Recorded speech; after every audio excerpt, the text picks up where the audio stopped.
संतापाने घेतलेले निर्णय सहसा पश्चात्तापाला कारणीभूत ठरतात. संताप हा माणसाच्या नैसर्गिक भावनांपैकी एक असून तो क्षणिक असतो. मात्र या संतापाच्या भरात घेतलेले निर्णय अनेकदा दीर्घकाळ टिकणाऱ्या परिणामांना जन्म देतात. मानसशास्त्र सांगते की संतापाच्या वेळी माणसाची विचार करण्याची क्षमता कमी होते. निर्णय हे क्षणभराच्या भावना आणि आक्रमकतेवर आधारित घेतले जातात.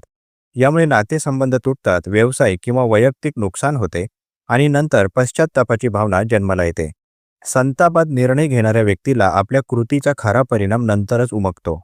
त्यामुळे निर्णय घेण्याआधी शांत होणे, थोड्या वेळ थांबणे, मनाला स्थिर ठेवणे अत्यंत गरजेचे असते. मानसशास्त्रज्ञ सुचवतात की संतापाच्या क्षणी श्वासावर नियंत्रण ठेवणे, आत्मनिरीक्षण करणे किंवा निर्णय पुढे ढकलणे हे उपयुक्त ठरते. संताप क्षणभंगूर असतो, पण त्यातून घेतलेले चुकीचे निर्णय कायमचे घाव देऊ शकतात. म्हणूनच संतापाने घेतलेले निर्णय सहसा पश्चात्तापाला कारणीभूत ठरतात. धन्यवाद.